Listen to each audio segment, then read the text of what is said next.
Hey, are you a high achiever who struggles with perfectionism?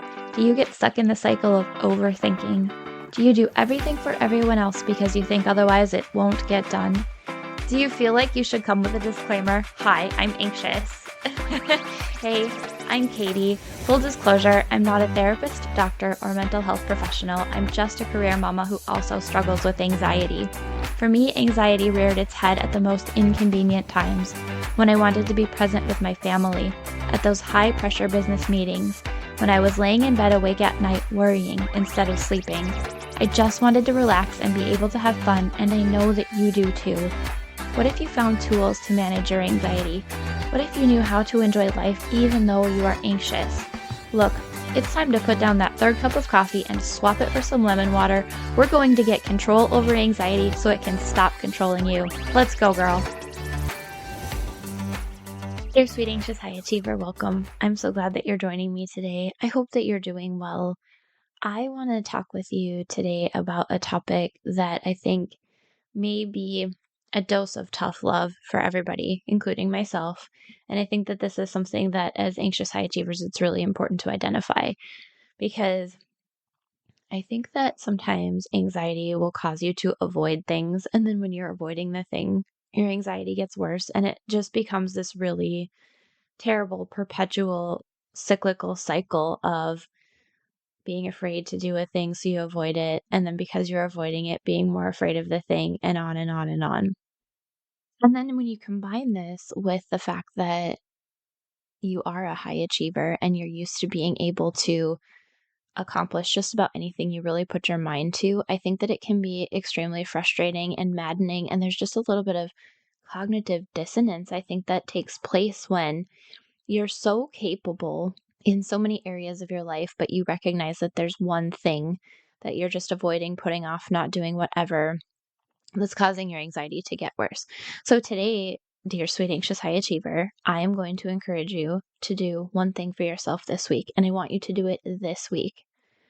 And I want you to identify the thing that you've been avoiding. Just pick one. You might have a whole list of them. Maybe you're aware of them, painfully aware, and you keep running them through your mind, just not getting them done. Maybe you have this nagging sense that there's something that you need to do or want to do that you're not getting done. So I want you to just find one thing that you're avoiding. Maybe it's a tough conversation. Maybe it's a specific project. Maybe it's scheduling a day off for yourself. Maybe it's making time with your girlfriends because you haven't had a date with them in months. Choose one thing that you are avoiding doing. And then I want you, don't immediately correct it because I know that's what you want to do. I'm not going to tell you to do it right away. Instead, I want you to identify how it feels when you think about that thing.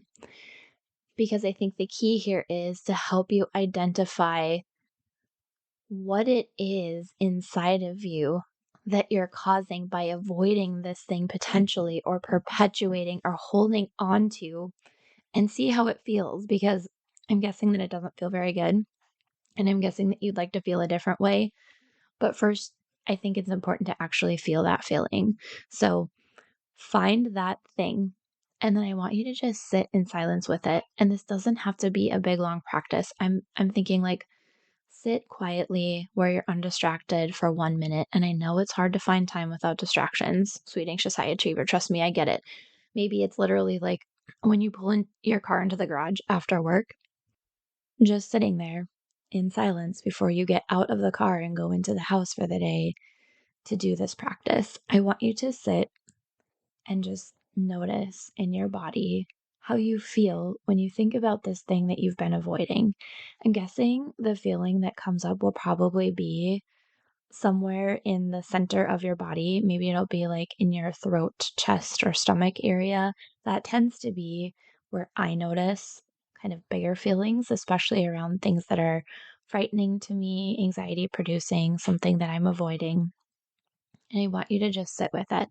And I want you to notice how it feels in your body. What does it feel like? Where is it physically located? What kind of sensation goes along with it? And then, and only then, when you've identified the thing and how you feel inside of your body about it, that feeling that's being produced physically inside of your body regarding this thing, I want you to choose one tiny, tiny little micro step action to getting through this thing. And maybe the thing is something that can be done or not further avoided with that one tiny little action, depending on what it is. Or maybe it's a giant process or journey, and this is just going to be like the first itty bitty little micro step toward getting it done. So maybe it's pulling out your calendar and looking at your calendar to see where are some times that I could schedule in this dinner with my girlfriends. Maybe it's sitting down and thinking, okay, I need to have this conversation with this person. What is one thing that I want to be sure to include as a topic in that conversation with that individual? Pick the smallest action that you can possibly think of, maybe something so small that it's even laughable, and I want you to just write it down. And I guarantee you, after you've done all of this, you're going to feel so much better, and you're probably going to do that thing that you've been avoiding for so long, so much faster than you ever imagined possible. And you're going to look back and think to yourself, oh man, look how long I avoided that for, and look how much extra pain and angst that caused me. And I feel so good getting it done, or I feel so good having done that thing. And then I want you to come to our free Facebook group. If you're not already a member, the link to join is in the show notes. And I want to I want to hear from you. So I want you to share how this experience went for you, because I think it's so powerful to be able to be in community with others who can hold space for you to hear you share what it is that you're going through. And then for others to also be able to learn from you and hear, oh my gosh, look at that person. I hear what they're doing. That sounds amazing. I want the same for me. I'm going to try the same thing in my own life. So again, the link to join is in the show notes, and I would love to have you try this experiment and then come into that group and share with us how it went for you. That's all I have for you today, sweet anxious high achiever. Thanks so much for spending time with me. I can't wait to talk with you next week. Hey friend, thanks for being here. Did today's episode help you feel more in control of your anxiety? Did it inspire you to rest or relax? Or maybe it challenged you to really look at why anxiety is a part of your life? If so, I'd love to hear from you. If you would take 30 seconds, pause this episode, scroll down in Apple Podcasts, and leave me a review, I would be so grateful. See you next week. Disclaimer, I am not a medical professional, and this podcast is not providing therapy or medical treatment. Contents of the podcast are for informational purposes only and are not a substitute for professional medical advice, diagnosis, or treatment. Always consult your healthcare provider with your health questions and concerns.